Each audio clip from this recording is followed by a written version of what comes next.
We're gonna do a song that you never heard before. The volume. Here they come and get wicked.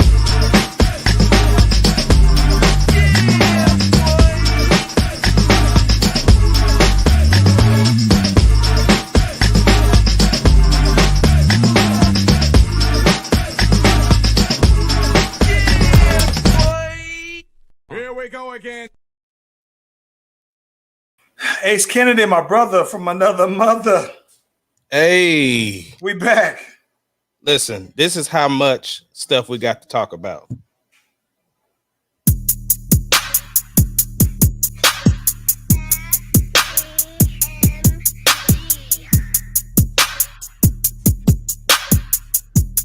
It doesn't matter what your name is. Slash Brothers Podcast, the greatest podcast of all time. The Slash Brothers Podcast, the greatest podcast. Can of you all dig time. it, sucker?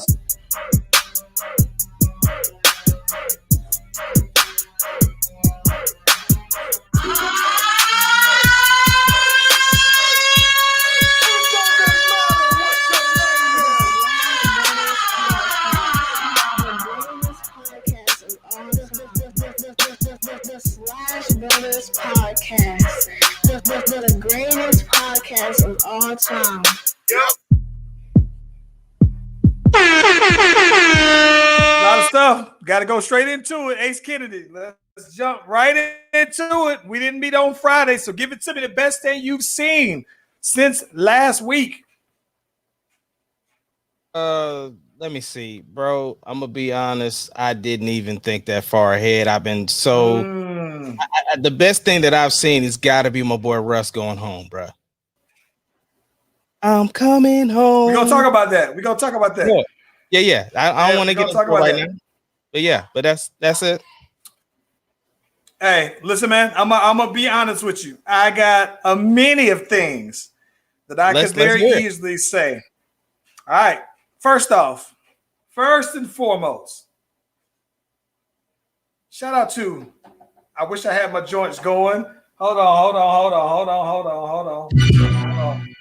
All right. Now, I had to load the clip for this one. Shout out to the research department who got featured on Yahoo Finance, right? Internationally known on the microphone, right? Very, very, very proud. I had known about this one for a while, and I was trying to hold it. When she said that she was going to get this one, I was like, yo, it's pretty big. So I was very happy that she actually got that particular look. She is Googleable very easily, you know what I'm saying? So she is doing a thing, man, and absolutely proud of her getting that look after all the hard work that I know that she puts into her business, though, man. If you haven't checked it out already, we are going to add that to the Slash Brothers Facebook page, but it's also on my page, on her business page, and everything like that. Dope article, though, man. Pretty much highlighting her business, you know, her background, what she actually does. I know a lot of people who are friends of mine, man, just kind of say, well, what exactly does Neek do? You know what I'm saying? And so when you actually look at this particular interview, man, it really highlights, some of the things that she's actually doing, though, man. So if you are a stylist or you have a styling business of any source, if you're a stylist, if you're a fashion coach, whatever it is, she out there helping getting this money. You know what I'm saying? So I was happy that she had this Yahoo Finance article to highlight her business. That's one thing. So shout out.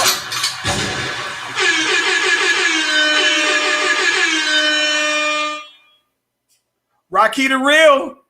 Hey. Rocky the Real dropped highly favored. Listen, bro. We've been talking about this album, it seems like, for almost the entire first year of the podcast, right? Probably been talking about his or mentioning it as much as we've talked about Slipping Away. Probably as much as we've talked about the Bel Air 2. Live from 1999, both currently on all streaming platforms. Yeah, give them props. Give them boys props. Give them the props. Now, Rocky the Real, who I'm hoping that we can have come on, highlight for a hot minute on the for one of the podcasts, man, of his album. But highly favored. Listen, man, FTMG on. We work with the homie to help produce some of the tracks, help get it mixed, help get it mastered, family. So if you are watching this, if you're watching the replay, you know, be sure to look on Apple, look on Spotify, look on Tidal. Rocky the Real, highly favored album is dope.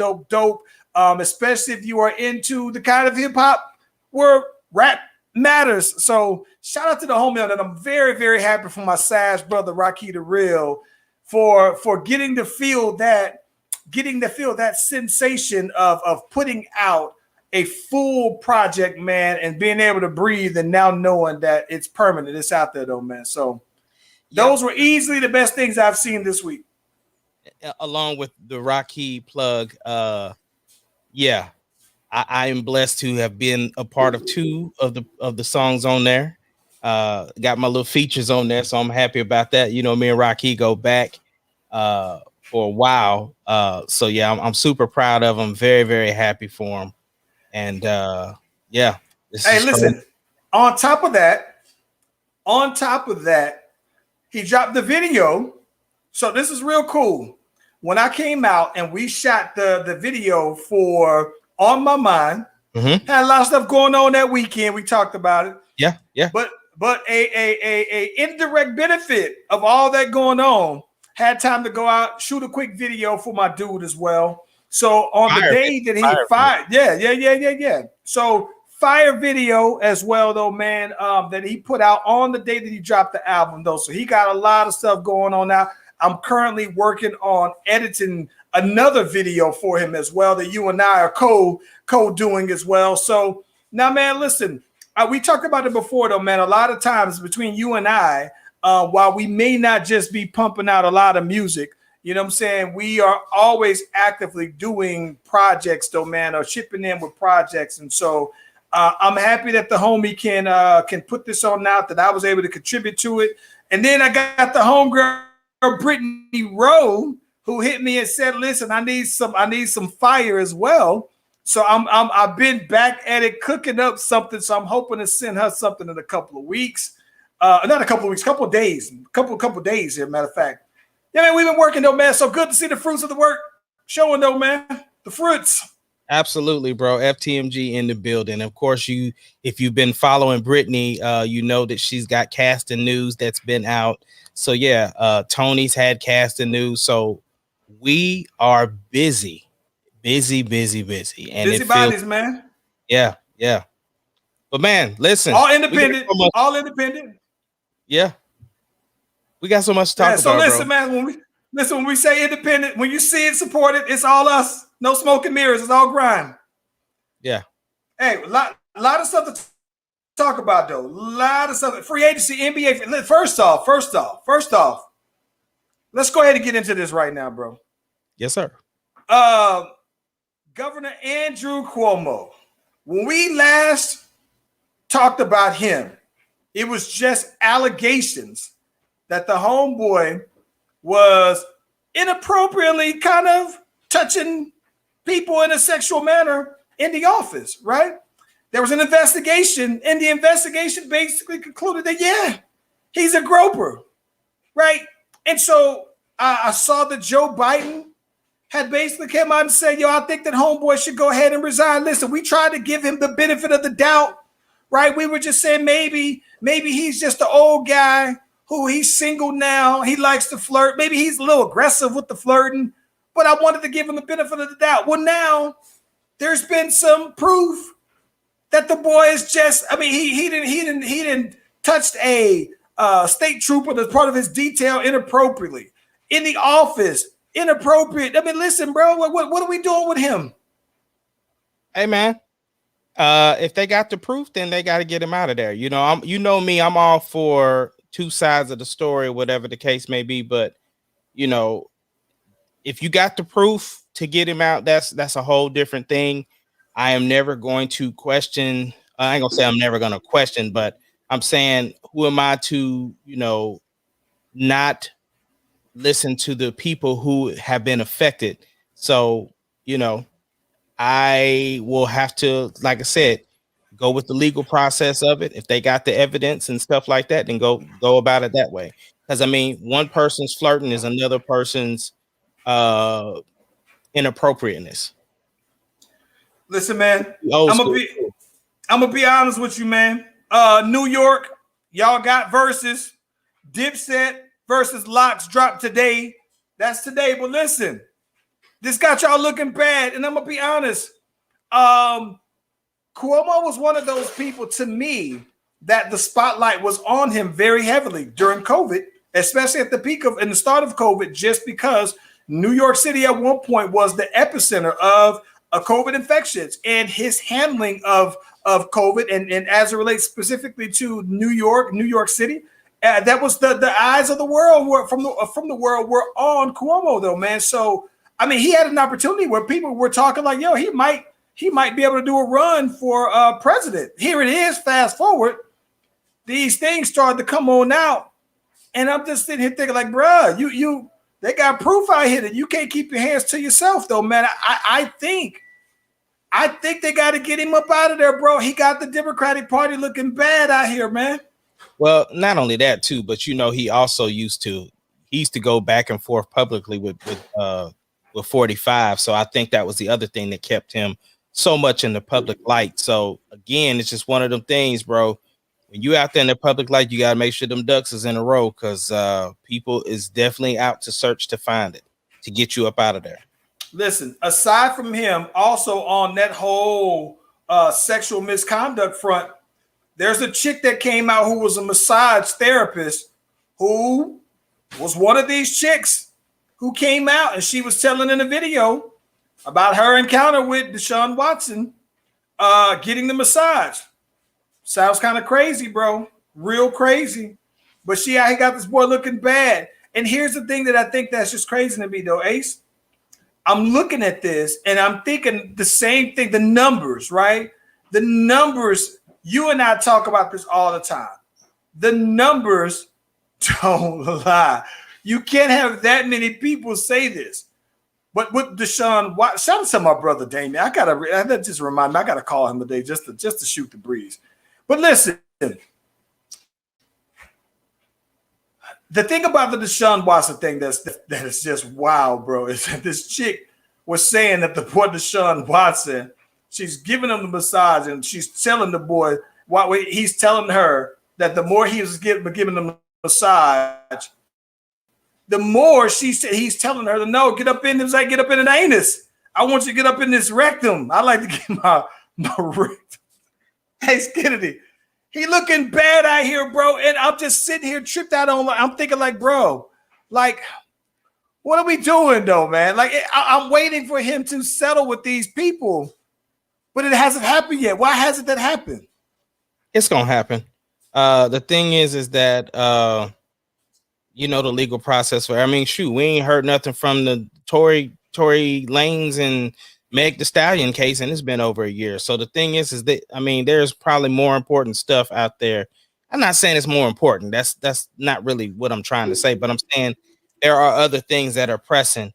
And so, and they're still probably getting more and more people coming out saying their side of the story for things. So I'm sure once they can probably get a wrap for all of it, then hey, listen, man, I saw that boy. I saw a video of him at the camp, and he was on the table, on the training table, bro. I was like, listen, man, maybe it's different because he had a man that was sending to him. But I was like, listen, Deshaun, you ain't out here busting it open out here on the training table in front of everybody out here. But yo, he's looking bad, and I'm just sitting here trying to figure out, bro,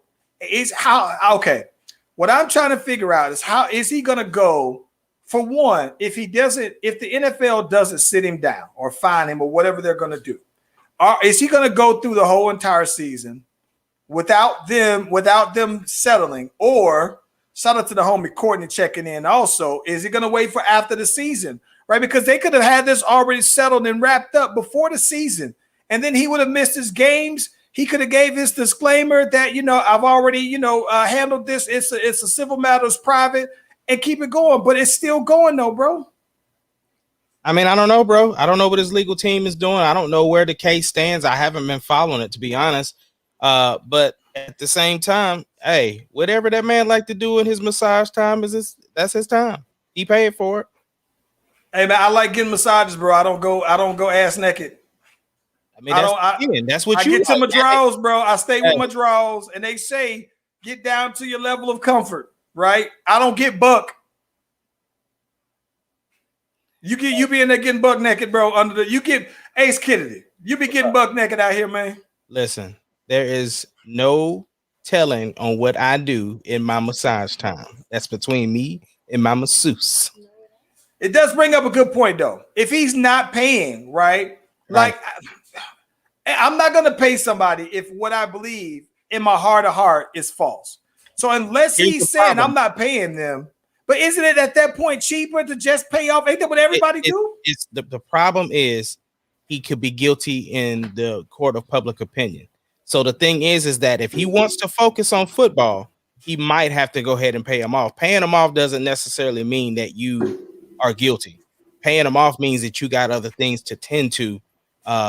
Sometimes it is that, but I mean, at the same time, if you're already guilty in the court of public opinion, regardless of whether you win the case or not, it's too many allegations out that he is up against. So it's one of those things. Like if you want to focus on football, you trying to move to a new team and do that, you might gonna have to break bread and look at that signing bonus as something. Or whatever as that. I don't know. Here is an interesting thing. Damien, you bring up a good point. You can never get your name back once you pay. But listen. Chauncey Billups had a sexual misconduct allegation that I completely forgot about. All these years, he had a settlement with this particular person, and I forgot completely about it until it recently came on up when he got this job with the Trailblazers. Despite that, they were trying to make it an issue to say, you gonna really hire this guy, knowing that was the case. Well, this happened in like 2000. So you think since then, Chauncey Billups has been an NBA champion. He's never been rejected from the league. So he's been employed by the NBA in different capacities, right? He was at one point the Clippers. He came there and did their play-by-play. He was there with with ESPN, went back to the Clippers to go be a coach, and then went and got his full-time gig. So I've completely forgot about it. So I think that depending on what you do after you settle tells, right? Some people, not all, but some people look at Ben Roethlisberger and forget that he had this bathroom rape allegation. Like a lot of people have let him live, right? It's because he's gone on after that. And I think that he's, I don't want to say that he's lived like a scotch-free life after that. But he got married and he became a family man and he stayed out of the news. I mean, the thing is that no matter what if you are a public figure, people's sole job in life is to find your negative things and never like to let you live that down. And that's the thing that's gonna have to, like, we can't live our lives all the time with the look at like, okay, well, how is this gonna follow me? Like the thing is that if you look at what Kobe, right? RIP to Kobe, but he had those allegations and all of that stuff going on until he won a championship. Well, listen, and aside from that, there is a whole generation, these new Kobe fans who don't even remember that Colorado thing. None would. And that's the thing about I got to be completely honest. I think that we did let Kobe live after that. Like, and not to say that we just, not to say that we never forgot about it. I just think that overall, when Vanessa forgave him, we forgave him. When she pulled out the purple diamond, then everybody shut up about it. My dude said he diddled the chick. That boy said he diddled the chick. No, sir, I've never heard that before, but I will use that every chance I get. But the other thing is too, like I said, when he won the championship, bro, they was blaming the girl. They even took it off of Kobe. That's the crazy part. Listen, man, like I think though, bro, like I think that I think that we did let Kobe, like even with the Michael Jackson stuff, right? Even with Michael Jackson, even though he had those allegations, right?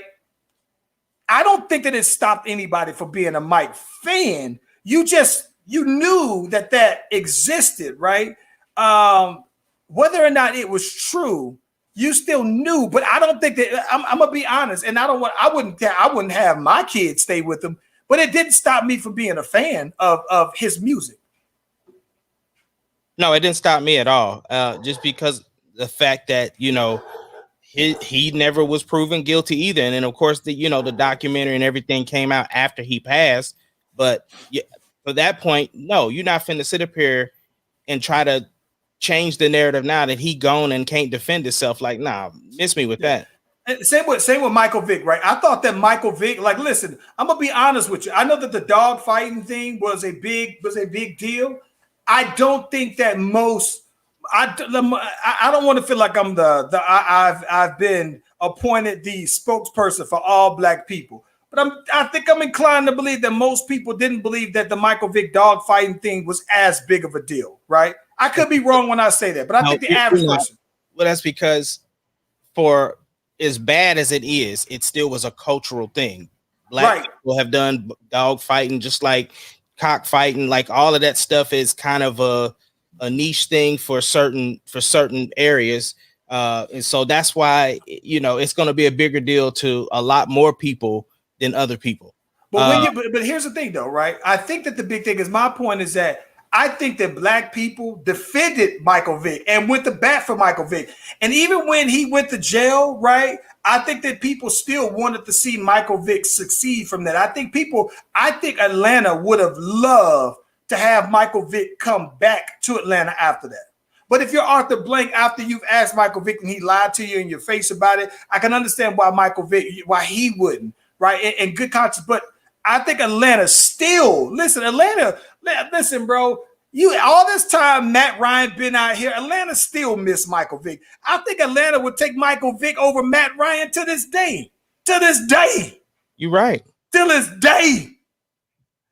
Listen, cancel culture, bro. We talking about the baby now. Because this has been something that I think is kind of interesting, bro. Because the baby had some kind of, listen, I don't know I'm going to be completely honest. I don't know the details of the baby's incident. What I do know is that apparently in a performance or something like that. No, I'll tell you the details. Keep me honest. Give me the details. Give me the details. So basically, during the Rolling Loud concert, he had call and response things that he was doing that didn't go over that well with everybody. Like I said, you're successful. People are coming after you. They looking at everything you do, everything that you say.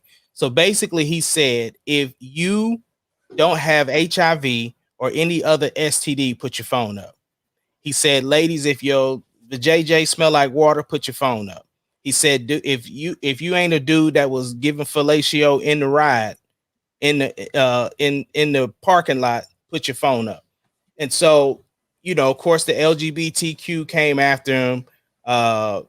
It was crazy. And so, what's up? New phone up. Oh, yeah. So it was the call and response that he was doing, and so it wasn't so much. It was what happened was it was after somebody told him like, "Yo, that wasn't cool." He doubled down by saying like, "Listen, y'all took a 2-second clip of my concert and didn't really hear what happened. Like, this is between me and my crowd. My crowd rock with me, and I'm not homophobic or nothing like that. There was a dude in the front row that had the tube top on that was rocking and singing every word, blah, blah, blah, blah, blah. Well, guess what? Them sponsorships start getting pulled. They was pulling them right and left.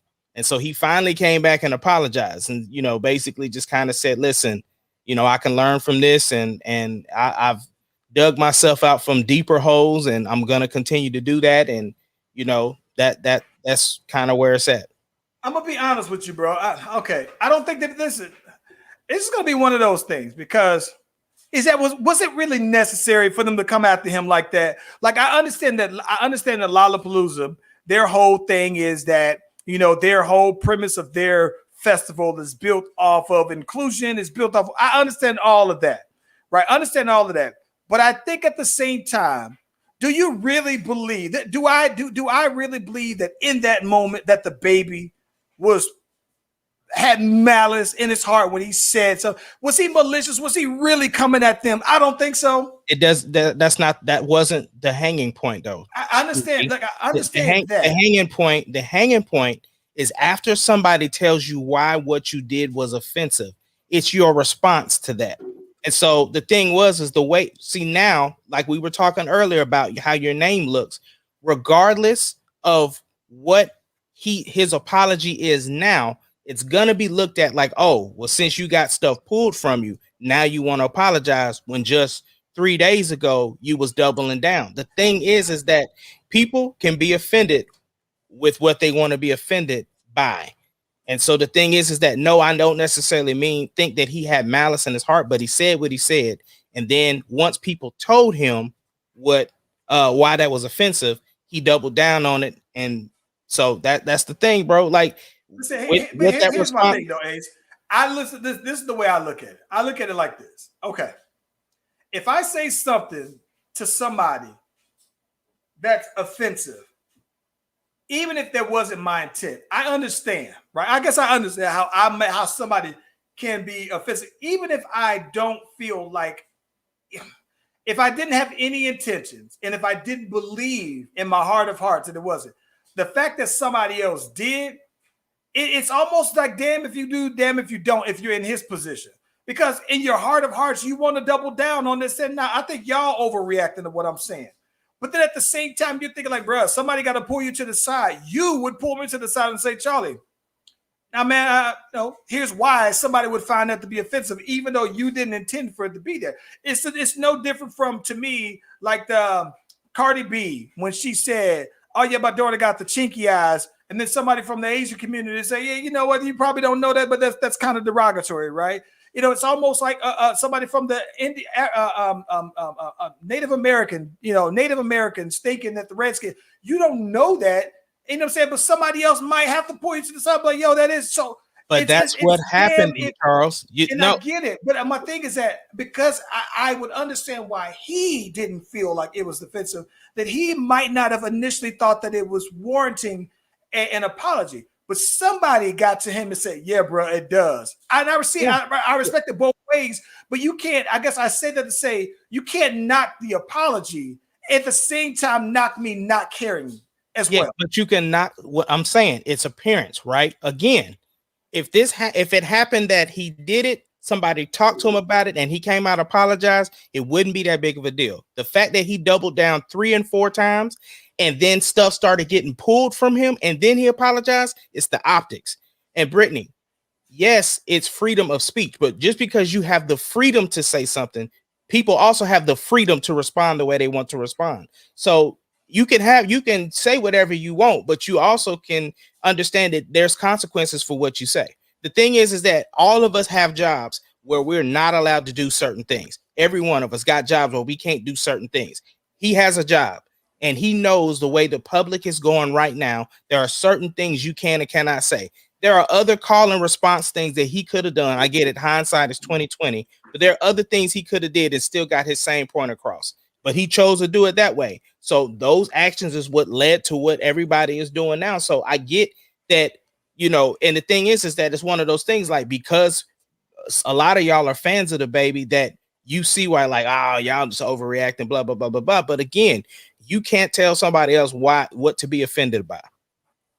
I agree. Look like this. I think that this is another one of those scenarios where both things can be true.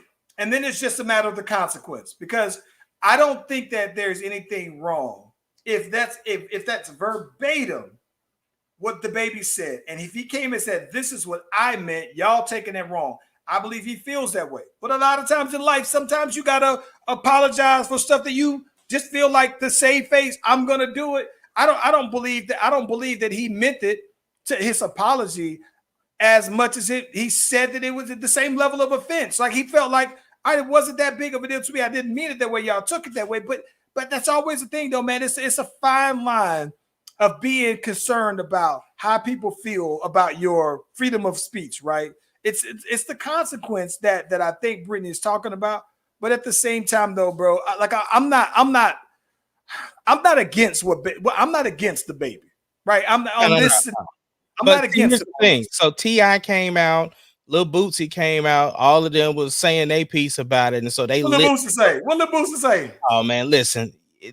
I'm gonna tell you who's winning out of the Lil Baby situation. You want to know who's winning out of it? Lil Nas X,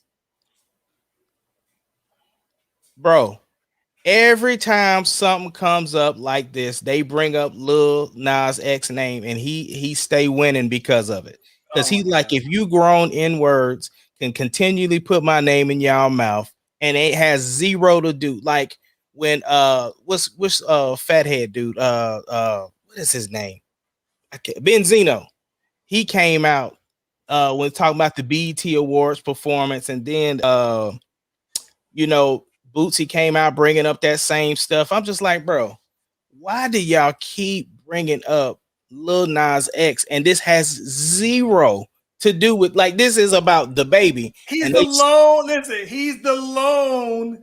Okay, listen. He's winning because of it, though, Charles. He is the lone. That he's the only open. I don't know if Big Frida,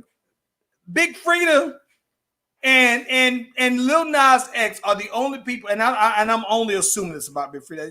I could be all the way wrong, but I think they're the only ones who I believe that are completely openly gay, right? And so it would make sense that somebody. Like, I'm sick of this, bro. I'm tired of it, bro. I'm tired of it, Ace. I'm sick. I'm sick of it, bro. Like I'm sick of how y'all listen. I'm sick of how easily offended people are, but there are things that I think that you can be offended by, right? That makes sense to me, right? But you can't. If everything easily offends you, then you can't do nothing because you're always. So then you might as well go like the baby tried to do and say, I'm gonna double down because y'all gonna be offended by anything anyway. Like, I hate it, bro. Listen, we're gonna stick with you on music, right? Did you see? Because you brought up Tory Lanez earlier, yeah, real quick. Did you see or hear all the way the Cassidy diss record? Hold on. Chris Brown said, perform, say thank you, and go home. Goodness gracious. Did you see the Cassidy diss record of or listen to it, of Tory Lanez?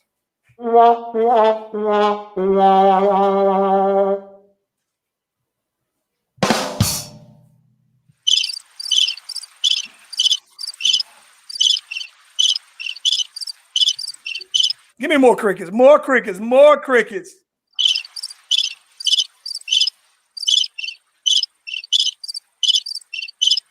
Let me tell you what I was so disappointed by, Ace. I was so disappointed that. Okay, so listen. So I'm a big battle rap fan. Huge battle rap fan. And here lately, Cassidy has been in battles, right? He recently battled Hitman Holla from Wildin' Out, right? Before that, he battled Arsenal, he battled Goods, and aside from Hitman Holla, I thought everybody else was cooking it, right? Hitman Holla made it debatable, whatever. But the biggest complaint that everybody has said about Cassidy in his battles is that, bro, you out here doing your battles and you're rapping like it's 2003, right? So when I listen to this Cassidy dissing Tory Lanez, I'm just like, dog, the only thing dope about the song,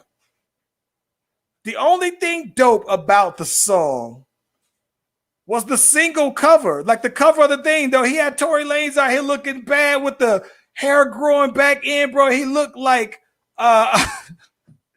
he looked terrible though, bro.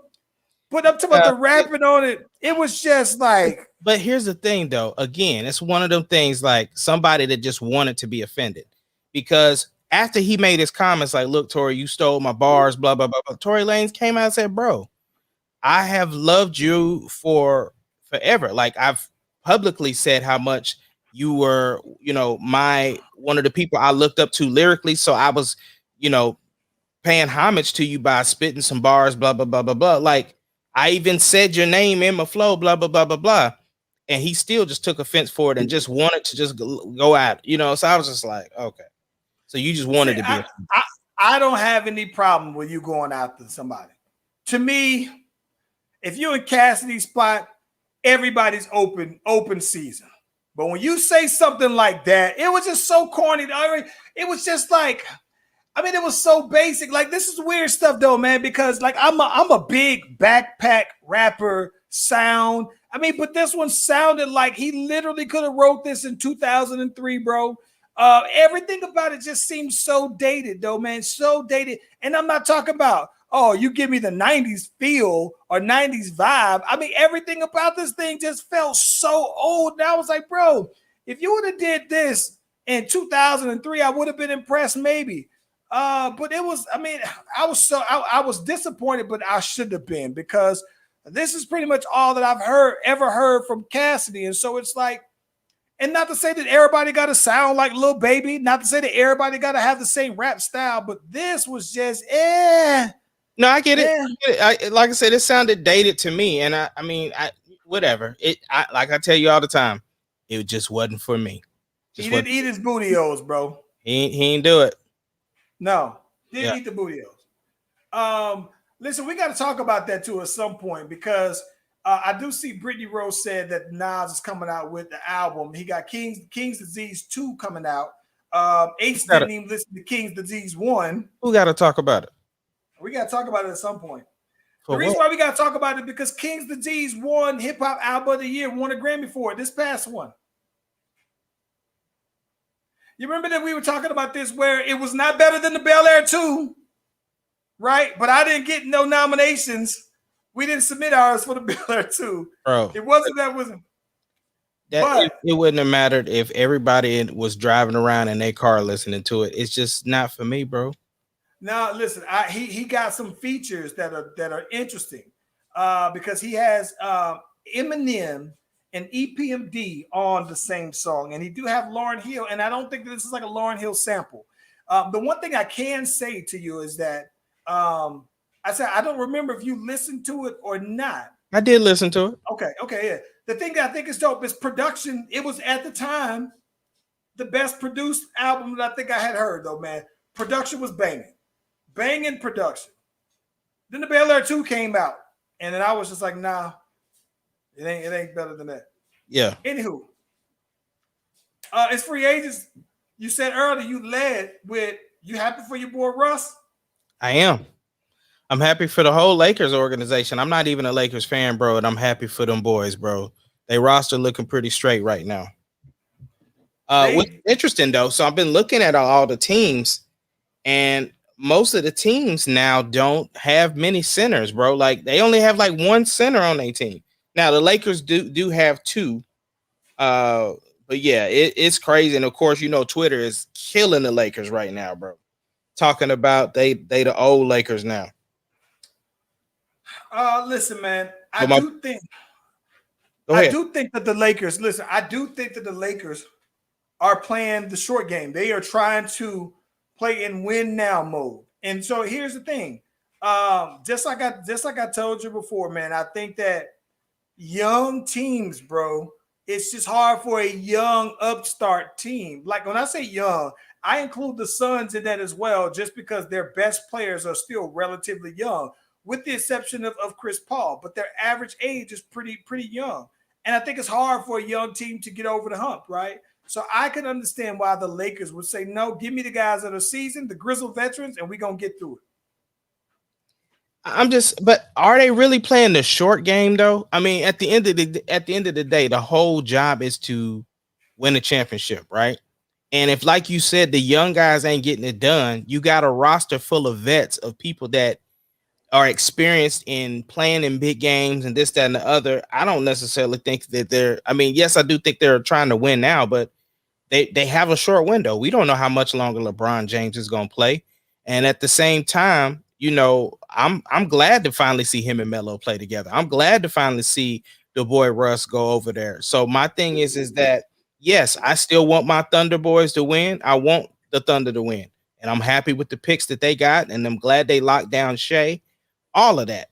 But at the same time, if my boys don't end up winning, I would love to see Russ get a ring, because then I want to know what bar do y'all have set, left to set for him. But I do got a question for you, though. Got a question for you. Who has more pressure on them to win this year? Russell Westbrook or James Harden? So here's where I'm gonna say,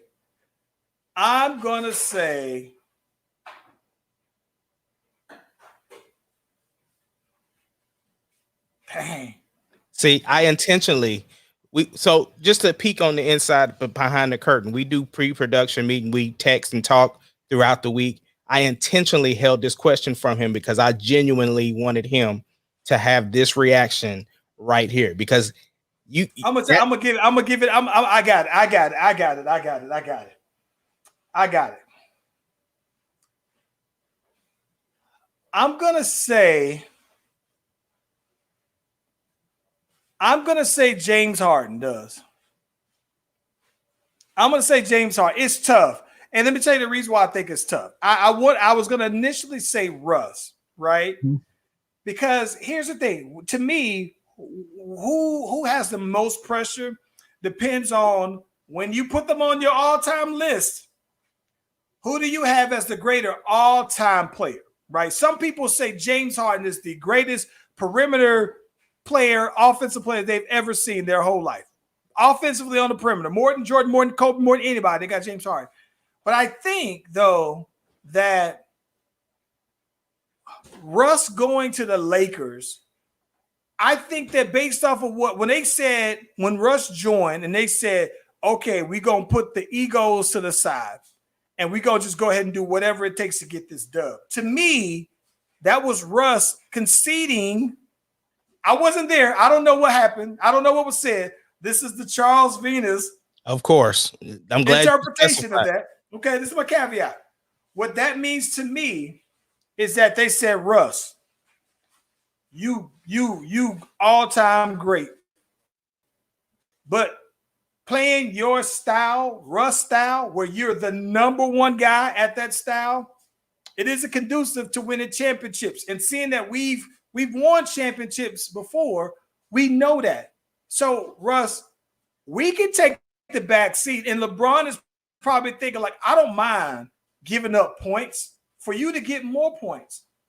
But at the same time, at the end of the games, LeBron's going to be the decision maker. It's no more of this Russ. So that's how I look at that. So to me, while I think that time out. Let me. So let's address that, because you are just on the same wavelength as a lot of these analysts, right? And Brittany Rowe. First of all, Brittany, most people would think that KD is the best player in the league, so that would put the pressure on Harden, but that's debatable. But let me get back to you. When you say that when it comes to the end of games and making decisions, Russ showed in Washington, Russ showed at Houston that he does not have to take the last shot. He can defer. He gave it to Bill before. He gave it to Harden before. So that whole thing, that, like, y'all keep spewing out this narrative like Russ don't know how to defer. Russ don't know how to do this. That is the reason why Russ has been 4 years triple-double king, because of the fact he knows how to do all of that stuff. That the problem most people have with Russell Westbrook is his decision-making and shooting, not so much his ability to play well with others. And that's the narrative I'm sick of people trying to put out there about him, because that's not the case. And Stephen A is the biggest one that want to say something, and his credibility is shot. So I could care less what he say. When they said we decided to put egos aside, I think that what they're saying is while you're saying Russ can defer, I think that said, Russ, you're going to have to defer for this to work. Time out. And it's not to say that he can't or is unwilling to do it. I've never said he's unwilling to do it with this team. But what I am saying, though, right, is I just think that Russ, when they say ego, I think that they're saying, Russ, on this team, you don't have to be the primary decision maker or facilitator for us to win. Charles, like he may have had to do on other teams. Let me ask you this question. Did the report say that they said that Russell had to put his ego down, or did they say that they had to put their egos down? Because what I'm hearing from you is all about Russ having to do something. Hey, Kennedy, let me tell you something. Because I know there's another person by the name of Anthony Davis who can't stay healthy, who can't stay consistent. So he definitely Kennedy. What's up? Kennedy. Those other two guys that met with Russell already has a ring. What are we talking about here? I understand. I understand. Time out. You're not fixing to sit up here and do this. Answer my question. I answered your question. No, the report said they. So if it's they, that doesn't mean Russell Westbrook. Interpretation. That's your interpretation. And I told you that was the disclaimer. My interpretation for that is that they're saying, Russ, you're going to get yours. But there's going to be times, especially in the clutch, where you don't have to be the guy, right? You're going to be on the court. We're going to allow you to do you. Listen, this is my interpretation. Right. But again, team who's already have rings. Listen, though, but you're sitting here saying that as though that hasn't been done before. Again, he just came from two previous. If Russ was coming from the Thunder and that was the case, that would be one thing. That's not the case. He's played in two different systems where he is given the ball up when the time where it counts. So, and you doing your Shannon Sharp face don't change nothing, because again, you love to pick it. No, you love to pick and choose when you want to say what you want to say, but you don't want to stay on facts. That's what I'm talking about. I'm only talking facts. I'm telling you my interpretation of the facts. That's not a fact. Your interpretation is not a fact. Listen, that's what you think happened. But listen, because they've already had this conversation with Russ, the reason why I would say James Harden, right, is that very similar to how LeBron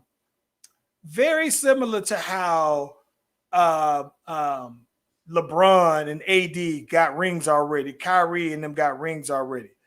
I think the reason why, to me, the pressure is on James Harden is because, to me, James Harden is the one who basically, it feels like to me that James Harden was the problem in Houston. And now that you were the problem from Houston and you got everybody traded away, you're saying, well, get me out of here as well. So then to me, when you go ahead and you say you as a person who just came off of an MVP season 2 years before that happened, and then you're saying, well, let me go ahead and go play with two other people who've already gotten rings. To me, the pressure is now on James Harden, because to me, I think that a lot of people in the grand scheme of all-time lists, I think more, while I like Russell Westbrook more, I think that more people would probably put James Harden ahead of Russell Westbrook on an all-time list. So because I think that people would put him over on a higher, on their list higher, I do think the pressure is on James Harden. But I think that the pressure is on James Harden to get it done, because now it's like, all right, well, you couldn't get it done when you was the guy. So then they got you the help and you ran off the help, and then you ran off yourself. So to me, the pressure is on James Harden, though. And that's my opinion. The pressure is on James Harden because James Harden chose to go there, whereas Russ was traded there.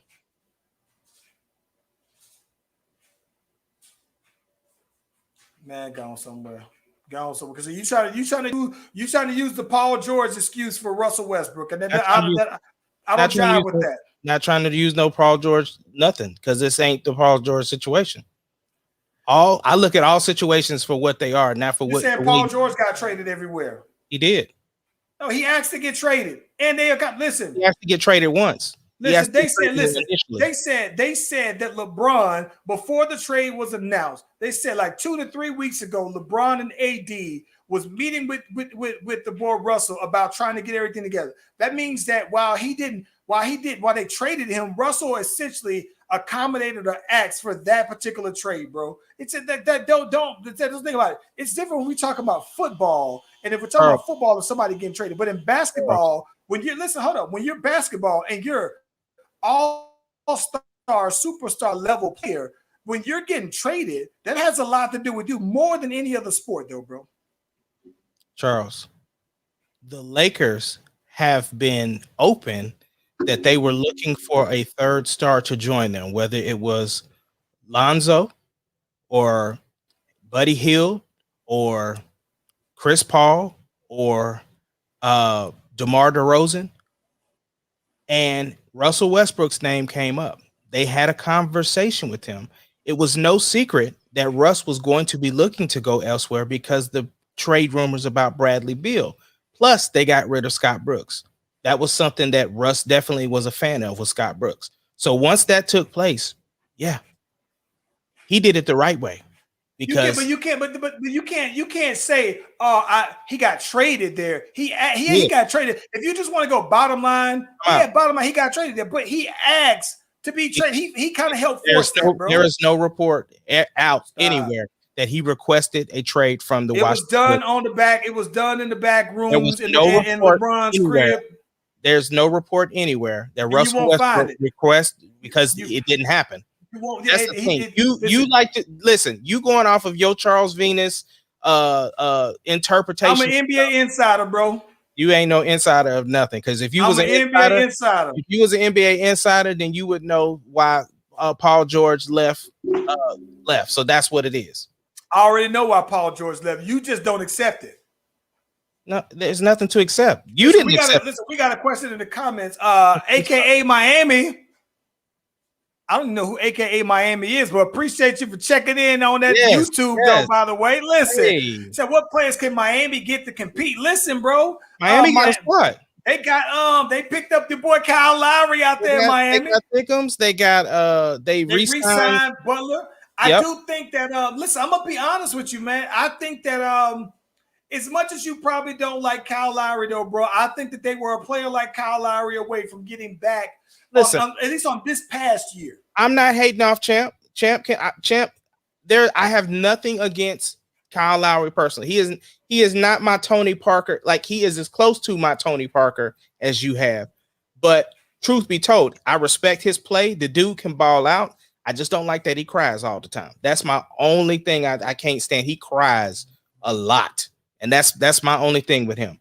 As far as like I said, his fit with Miami, I think is going to rejuvenate him, give him an opportunity to be in a place where he wants to be, because he was ready to get out of that Toronto situation.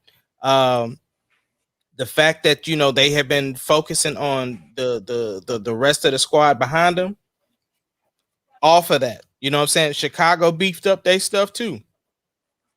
But listen, Miami, the one thing I like about Miami roster, bro, they re-signed Butler, they re-signed Duncan. And I think this is the thing. I think the one thing that's interesting to me about Duncan Robinson, man, is that I'm always kind of leery about that, because like when I look at him though, bro, and I be looking at, they be trying to put him in the pick and roll. Whoever he's guarding, they killing him. And I just always am looking at that. And I almost think about that when you think about back in the day, right? You had some players who were just like a specialist, right? So you think like Steve Kerr was a specialist. So you mean to tell me that Steve Kerr as a three-point specialist would have made that kind of bread? Like, he's a role player, so I can at least respect that Miami was like, all right, well, you know what? We do see him as that dude. But I'm gonna be honest, I think that Miami feels like some idiots, though, that they didn't trade for, that they didn't want to include Tyler Hero in a deal that would have included James Harden, though, man. Like, I don't know, man. So I think that it's interesting, bro. I think that it is interesting, Miami's roster, because I think that it listen, I don't think Miami can beat Atlanta though, bro. Like seriously? You think Miami? See, Miami would have to bully them like how the Milwaukee did. You know what I'm saying? Because Atlanta's gonna finesse you and shoot the threes. They got a bunch of snipers over there. Do they got what Milwaukee got? They got, man, listen, the way I just seen Bam play in this Olympic Games, the way Rubio just packed his stuff, I would be inclined to agree with you. But at the same time, do they have the capability to do it? Yeah, they got the capabilities to do it, but can they do it? That's a whole different question. But Chicago stepped their stuff up too.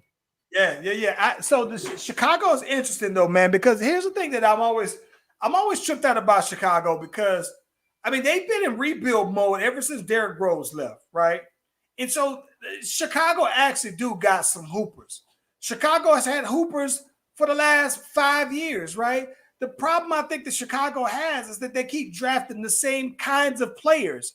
Like every year they're drafting the same position, same kinds of players without letting it. Like they got the homeboy marketing, who I actually like, tall guy that came from Arizona. I think he's like Swedish or from Finland or whatever, and he can ball though, bro. But he, for some reason, they're kind of on the fence, almost like how the Hawks are on the fence with John Collins.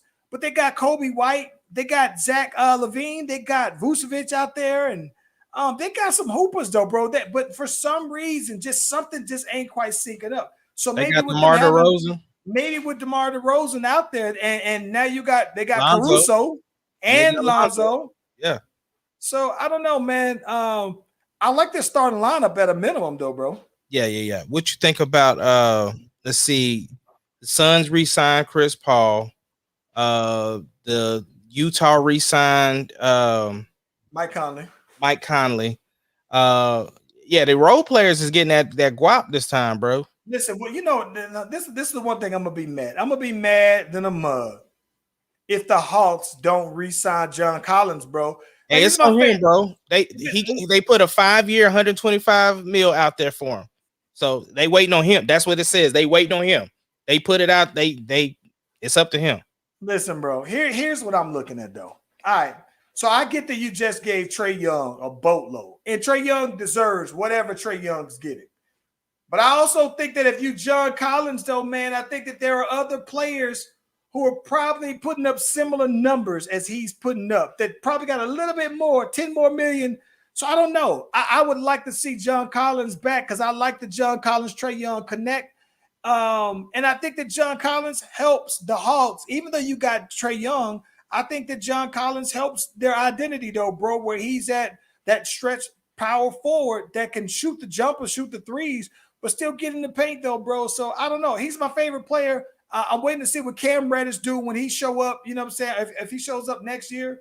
So the Hawks is going to be dope. That's why I don't think that to answer AKA Miami's comment, I think that it does make Miami more competitive, the signings that they have. But I don't know who's left that's going to put them over the top, right? They don't have a Giannis stopper, right? They got PJ Tucker, who good pick, right? But there were no other superstars that I think swing the needle one way or the other that was available this year. So what would you think about Drummond going to Philly? Didn't mean nothing to me. Oh, you know what I think is funny? Because they used to have beef. Oh yeah, and you see Embiid put that out there. Yeah, they had beef. Yeah, did you see Embiid's tweets? No, I didn't see the tweets, but I remember. Bro, I remember he put out a tweet where he was carrying a little thing full of bricks. Yeah, and he was talking about these bricks from Andre Drummond, which you should have been saying they were Ben Simmons bricks. Yeah, but yeah, he put a tweet out there like a reminder, like, hey, I ain't forgot. So yeah, who? I mean, what else? What? I guess the only other big name that if I saw run across everything would be like Ben Simmons. Listen, man. Now here's the thing. I'm gonna keep it tall. All right. If I'm Miami, I personally would give up Kendrick Nunn, who I like. I like Kendrick Nunn's game. I would give up Kendrick Nunn and Tyler Hero to get Ben Simmons. I think if you put Ben Simmons Wait. out there, Kendrick Nunn is with the Lakers, ain't he? nope. Are you sure? Kendrick Nunn, no, I don't think. I'm looking at the right. Yes, Kendrick Nunn, no, Kendrick Nunn still should be on his rookie contract. No. Kendrick is with the Lakers, bro. No, bro. Yes. No, I'm looking at their roster. It says they got. Listen to what I'm trying to tell you, bro. You need to look at the Lakers' updated roster. Hold on, bro. You got me tripping. Nah, bro. I'm pulling it up too because I could have sworn I know what I read earlier. Yep, they signed Nunn for 2 years, 2 hours ago. Dang, I like Kendrick Nunn, bro. Dang, bro. Yeah. I like Kendrick Nunn, bro. Listen, I think that the one thing that so here's the thing. I think that what's dope about Kendrick Nunn is Kendrick Nunn kind of reminds me of what's my dude, Karis LeVert, where if you just let him open up, though, bro, I think he can get you buckets. He reminds me of what's my boy who spazzed out on the plane out there, bro? When he took the edibles. Don't be talking about my boy. He could have got a ring, bro. Yeah, he could have got a ring either way. Whether the Lakers won or the Miami won, he was gonna get a ring. Dion Waiters spazzed out after he ate the edible. He spazzed out on the plane. Well, Kendrick Nunn reminds me of Dion Waiters, bro. And they signed Malik Monk. Listen, bro, the Lakers, I'm not going to lie. And you know what the thing that makes me mad, though, is when people say, dang, LeBron need that much help. I'm thinking like, bro, stop playing, bro. I'm not even, listen, I'm there. Here's my thing. If anybody want to complain about super teams and this person joining this person, listen, the Suns and the Bucks just proved that it doesn't matter whether you have a super team or not. You still got to win. Like, I don't care what it say on paper. You still got to get out there and do it. And my thing is the way these teams just trade you away whenever they want to trade you away. I have no issue with players doing what's in the best interest of them. So, okay, the Lakers got a squad. Then guess what? The other teams better step up and win. Hey, listen, man, I'm gonna keep this all the way 1,000 with you, Ace. Yeah. I don't know if the Lakers are bringing back what's old boy name? Why are you thinking about that? Brittany, let me tell you something. Every team had to worry about injuries this year, so I don't want to hear it. They are professional athletes. They own the team. You play against whoever's on the floor. So that's not what caused the Suns and the Lakers and the Bucks to be out there. They play better than everybody else. I got it. Ace Kennedy. What's up? I'm going to go ahead and tell you this right now. Somebody need to tell the Lakers that they don't need to bring back Jared Dudley. I got 5 minutes in me, easily 5. You can break it up with at the end of the trade. I can do all of the mop up, the trash buckets, your trash points y'all need. But I'm good for at least 5 minutes if y'all need me to. I got 5 fouls I can give easily. Oh, I'll go out there and foul somebody. Easily. So yeah. I don't know, man. And listen, I try to tell people all the time, bro. Don't be surprised if you see if Mac McClung, who they picked up, if he actually pans out and make the roster. Don't be surprised. I'm gonna tell you now. I think he's fired, bro. Mac McClung, he played at Georgetown. Started out at Georgetown. He was highly recruited. Got he was like one of those the YouTube basketball sensations right up there. I mean, right up there with like everybody who you would see. I used to see him and Zion highlights all the time on YouTube. And then he transferred to Texas Tech. And then when the Texas Tech coach got his job, I think he got the Texas job. He decided to go ahead and go to the draft and stay in there. Got some advice that he would at least be a second round pick. Didn't get picked, but the Lakers signed him to like a summer league deal. But he can hoop though, bro. He can get buckets though. So it'd be interesting. But listen, I could take Jared Dudley's spot though, bro. I'm sure Jared Dudley didn't clock more than 30 minutes the whole season, bro. Man, if you take Jared Dudley's spot, they're gonna think. If you take Jared Dudley's spot, they're gonna think you David West, bro. Listen, bro. if they just need somebody to come in and give a good hard foul, I got them. I mean, I'm saying I know Jared Dudley about 6'7", but for what they use him for, I mean, I still listen. I'm putting the ice pack on my knees right after this. I'm ready. 5 minutes. I got him. Yeah.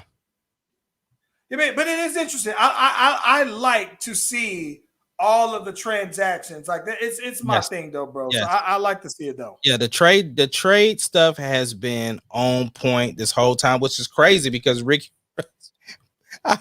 I feel so bad for Ricky Rubio, bro.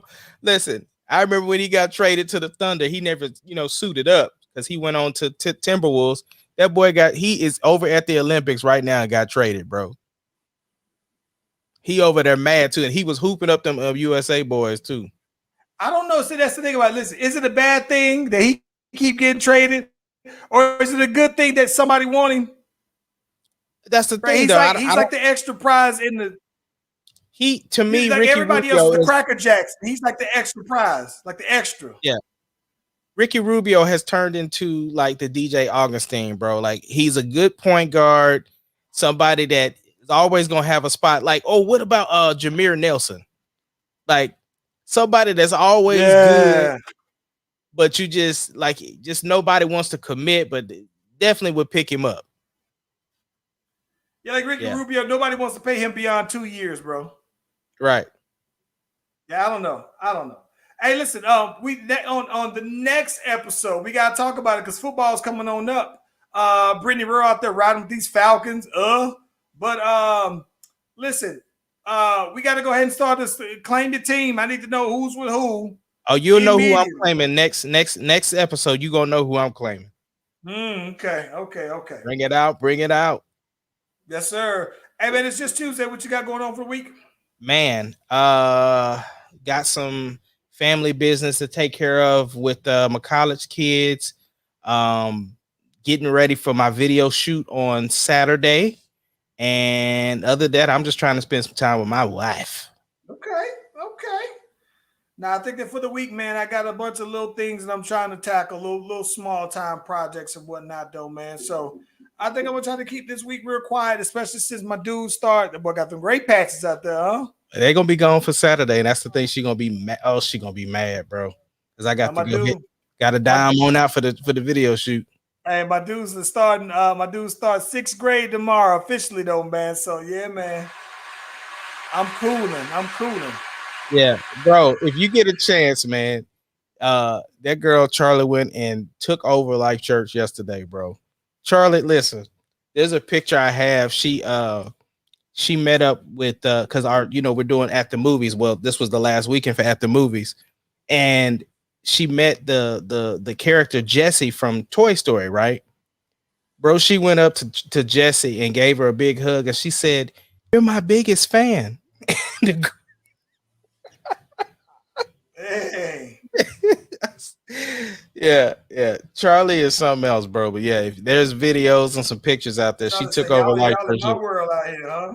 Right. You my biggest fan. You don't even know it yet. Yeah. Yeah, man, that is funny stuff. What you got going on, bro? Nothing. I'm cooling this week, man. I'm laying low. Like I said, we got my dude starting school, so I'm trying to figure out how that's gonna be looking here and everything like that, making these adjustments. He's going in person full time, so yeah, it's gonna be interesting with this middle school year coming on up though, man. So I'm happy for him. That's what's up, man. Yeah. All right, bro. On that note, man, let's take it home there, Maestro. Hey, man, shout out to everybody for checking in. Brittany Rowe. Shout out to my boy Damien checking in as well. My homeboy Courtney sliding on in here as well, man. Had a lot of people in the comments, though, man. I appreciate it. AKA Miami, thank you for checking in. Absolutely. Yeah. Courtney, thank you for checking in, man. Pimp Juice. Sherry, thank you for checking in.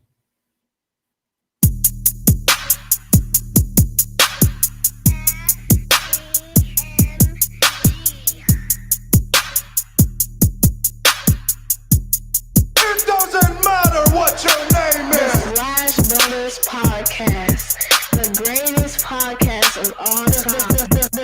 The Slash Brothers Podcast, the greatest podcast. If you smell